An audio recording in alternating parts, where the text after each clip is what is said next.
Fala, meus amigos são paulinos, estamos aqui trazendo mais um vídeo no canal neste sábado, trazendo esse pós-jogo do Tricolor que venceu a equipe do Bahia no Morumbi pelo placar de 2-0. Luciano teve uma ótima participação na partida com um gol e uma assistência. Além disso, resultado que deixou o São Paulo na 8ª colocação do Campeonato Brasileiro, 41 pontos, 5 pontos atrás do primeiro time do G6, que é a equipe do Botafogo, que tem um jogo a menos em relação ao São Paulo, porque ainda joga na rodada. Enfim, se inscreva no canal, deixa seu like, se quiser deixar a opinião de vocês aí nos comentários, e vamos aí com esse pós-jogo do Tricolor.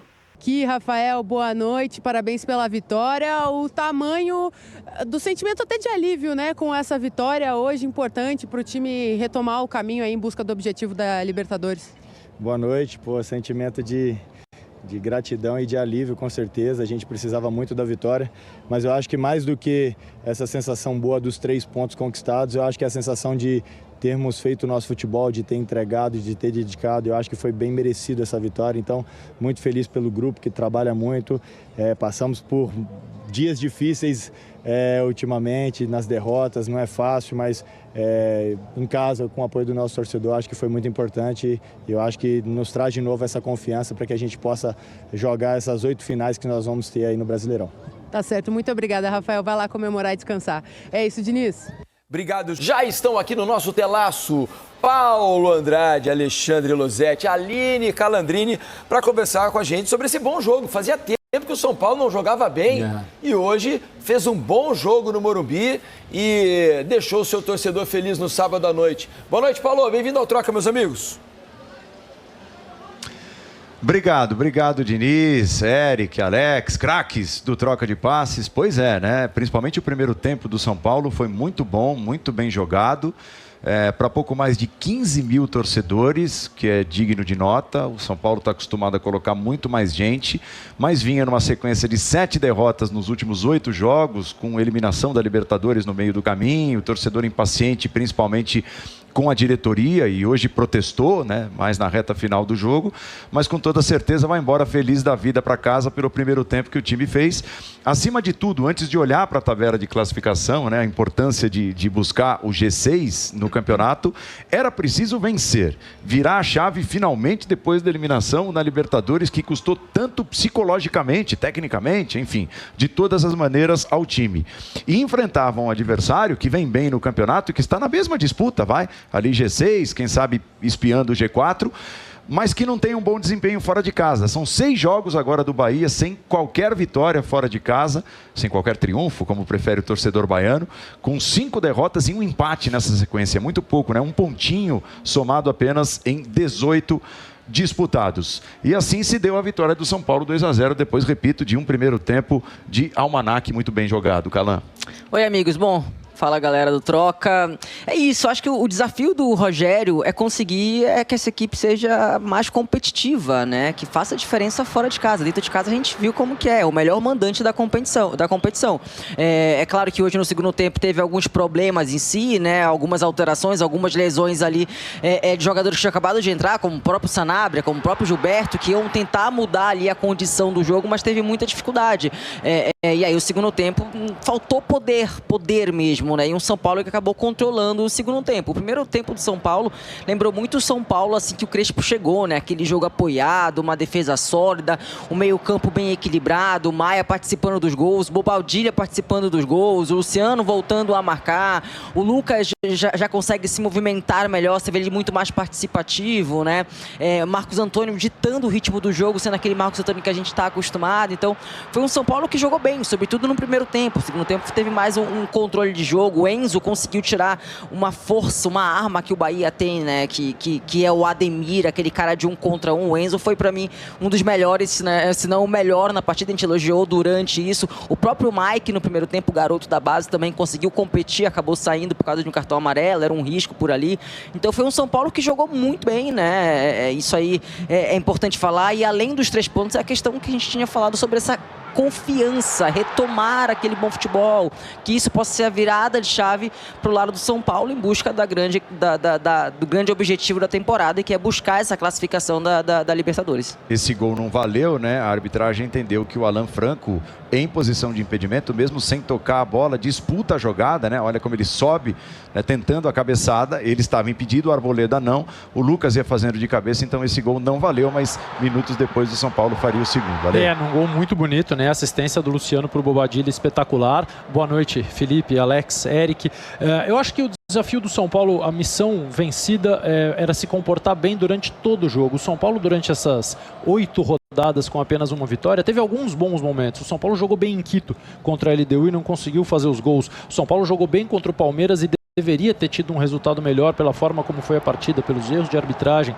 E teve alguns bons momentos em algumas dessas partidas, por exemplo, contra o Grêmio, contra o Santos, mas não conseguia sustentar a partida inteira, não conseguia sofrer quando o adversário melhorava no jogo, e hoje o jogo apresentou todas essas etapas, né? O São Paulo começou muito melhor, depois o Bahia equilibrou, teve chances, o Rafael fez 2 ótimas defesas, a gente viu há pouco na cabeçada do William José, uma grande defesa do Rafael, mas controlou o Bahia, e o Bahia, para mim, a gente está falando de um time que briga, ainda é outro campeonato, né? Pra gente ter uma ideia, o São Paulo venceu o Bahia e diminuiu a diferença para 8 pontos, ainda está 8, se o Bahia vencesse abriria 14 do São Paulo, então são campeonatos ainda distintos, mas o Bahia, que joga muito bem quando tem a bola, que aproxima, que é bonito de ver, precisa jogar melhor sem a bola, né? Hoje não ofereceu muita resistência, não conseguiu pressionar o São Paulo em momento nenhum, embora se dispusesse a isso com jogadores bem adiantados, mas o São Paulo encontrou rapidamente um antídoto para fugir dessa pressão e para se colocar no campo de ataque com muita gente. Então, alas participando do jogo, volantes participando do jogo e um ataque muito móvel com Lucas e Luciano, uma dupla inédita, né? Assim, a gente não tinha visto eles jogarem ainda como dupla,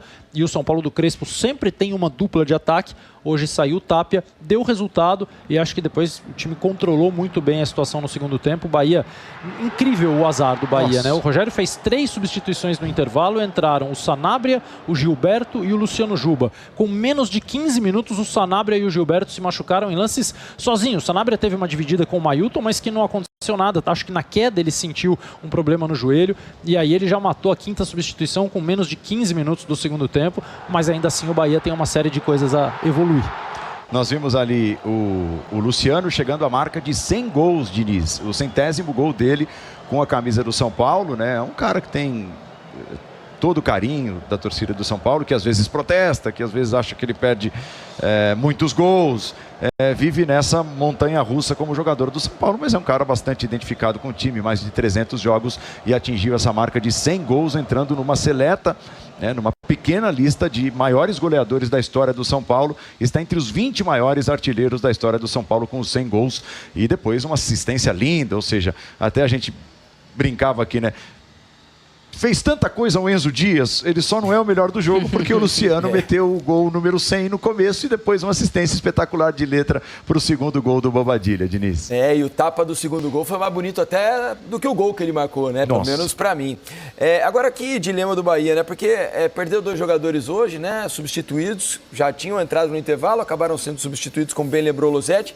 E o Bahia vem perdendo jogadores importantes, né? E um tripé ali que faz muita falta. Se a gente pensar em Caio Alexandre, que já não joga há um tempão, Everton Ribeiro, que passou por um problema sério recentemente, e o Pulga, que vinha sendo talvez o principal jogador do meio para frente ali, jogador que vinha com dribles descomplicando partidas, é muita gente boa fora e que não tem como, faz diferença, né? Você perder jogadores assim, deixa o time mais vulnerável, né? Especialmente fora de casa, como tem sido o Bahia. Em casa ainda consegue fazer as vitórias. Fora... É o melhor mandante do campeonato. É isso, fora de casa não tem conseguido repetir as boas atuações, né?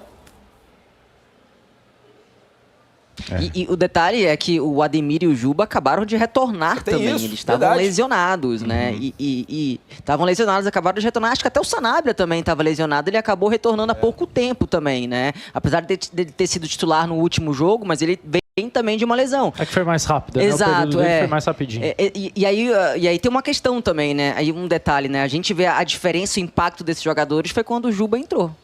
Quando ele entrou no jogo, a gente viu que melhorou um pouco mais a construção, a dinâmica em si. Então, são jogadores que são realmente importantíssimos, apesar do Acevedo, por exemplo, vir de bons jogos, mas são jogadores importantíssimos para a engrenagem da equipe do Bahia. Mas aí só quero lembrar uma coisa aos amigos, né? O Bahia chegou hoje a 72 jogos na temporada. O São Paulo chegou ao 60º, né? Jogo número 60, 12 jogos a menos. O Bahia jogou a pré-Libertadores, jogou a fase de grupos da Libertadores, jogou o play-off da Sul-Americana, jogou a Copa do Nordeste até a final, foi campeão.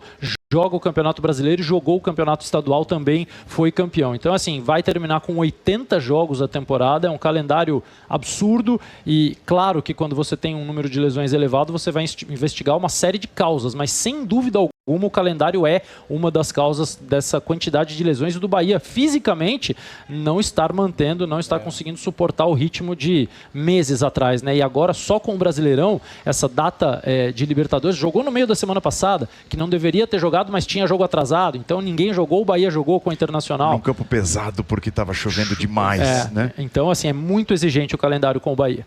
Não é fácil. Deixa eu agradecer aqui Paulo Andrade, Alexandre Losetti, Aline Calandrini. Obrigado, meus amigos. Bom descanso para vocês aí, hein? Valeu, sempre bom tê-los aqui no Troca de Passes. Valeu, Paulão. Meu zagueiro, Paulo, viu? Né? Firme, gostava de dar uma beliscada no tornozelo aí. Ô, Eric, mas foi bom de ver o desempenho do São Paulo. Até a gente estava falando... Estava cobrando muito, porque o São Paulo vinha jogando mal. O São Paulo vinha jogando mal.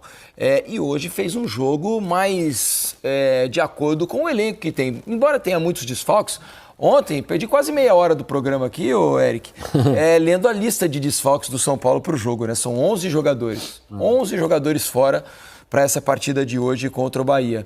E hoje conseguiu dar uma resposta com o futebol mais atrativo, com o Marcos Antônio de novo jogando bem, né? Ótimo jogador o Marcos Antônio. É ele quem dita o ritmo um pouco ali do time no meio campo. E o time fluiu de uma maneira mais agradável hoje. Verdade, Diniz, eu não sei se o Alex e você concordam comigo, a maioria dos times nesse Campeonato Brasileiro tem como característica a oscilação, né? É muito difícil você ter uma regularidade. Até o Flamengo e o Palmeiras, em alguns momentos, oscilam. Só que eles oscilam menos um pouquinho em termos de quantidade de atuação, né? E os outros oscilam mais. E o São Paulo realmente estava numa fase difícil. O Paulo trouxe os números. Os últimos 8 jogos, 7 derrotas. E eu acho que nesse sábado, além do resultado, por ser um adversário duro de ser batido, o Bahia, mesmo que fora de casa o Bahia não tenha o mesmo desempenho do que tem na Fonte Nova, mas eu acho que de todos os jogos no sábado, dos que eu vi pelo menos, o São Paulo foi o time que jogou o melhor futebol nesse sábado de Campeonato Brasileiro, assim. Foi o que teve uma atuação mais consistente, criando bastante, jogando um futebol legal de se ver, atrativo, bom de se ver, né? O São Paulo, principalmente no primeiro tempo, como os nossos amigos destacaram, né? Agora, para tudo tem um si no futebol, né? Se o Jean Lucas faz aquele gol cara a cara, né? De repente a partida teria para o Bahia uma outra história, né? Mas como o si não entra em campo, o 2-0 ficou de bom tamanho e bem justo pro São Paulo, que ainda perdeu 2, 3 gols no fim. Foi. O maior problema, boas defesas do Ronaldo. O maior problema desse negócio de lesão e recuperação é que você tem lesões que você não consegue adiantar. Lógico, o futebol, o esporte de alto rendimento, ele tenta acelerar o máximo possível. Tem algumas que não dá. Mesmo as lesões musculares. Só que você chega num determinado ponto, igual o Bahia tá passando, você não tem peças para você suprir, então você vai estressando aqui cada vez mais. Chega num ponto, você fala, poxa, o que eu vou treinar? Porque você tem que treinar para o jogo seguinte, você tem que viajar, você tem que fazer tudo isso. E aí chega um momento que você fala, poxa vida, não dá tempo de recuperar quem está lesionado, que você pega o Caio Alexandre, você pega o Pulga, jogadores importantes estão há muito tempo parado, né? O Pulga tentou voltar, machucou de novo. Isso.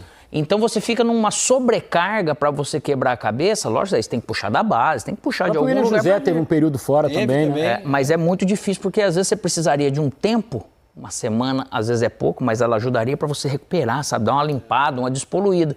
E como o Bahia não consegue, cada jogo que vem é um risco de você perder mais alguém. Agora tem o Sanabria que chegou fazendo bons jogos e tal, hoje já machucou de novo. Mas tem algo no Bahia que o Rogério precisa resolver, que é essa, assim, mesmo com os desfalques, na Fonte Nova o Bahia é um, e fora de casa o Bahia é outro. Vários times estão assim no campeonato, né? Só que o Bahia tem qualidade para jogar fora de casa melhor do que joga, né? É impressionante. Não é só o resultado. O Bahia em casa, fora, às vezes não consegue jogar. Não consegue jogar. É até anímico, se for ver, né? Porque você vê a entrevista do Nestor no final, você vê a decepção. E quantos jogos, se a gente for ver nesse tipo de situação, o próprio Rogério dando entrevista numa decepção gigante que ele mesmo fala, tipo assim, melhorar isso, mas tem coisa que eu não consigo explicar porque eu tento, chacoalho, tento mobilizar, só que o jogo fora de casa ele traz um São componente dois times muito, porque se o Bahia faz uma campanha um pouco melhor fora de casa, tava brigando talvez pelo título. Pelo título. Porque a campanha em casa do Bahia é a melhor do campeonato. Ó, só um reflexo disso aqui, ó. Os últimos 5 jogos em casa. O Bahia perdeu hoje do São Paulo 2-0. Fora, né? Isso, fora de casa. Perdeu do Vitória, o clássico no Barradão, 2-1.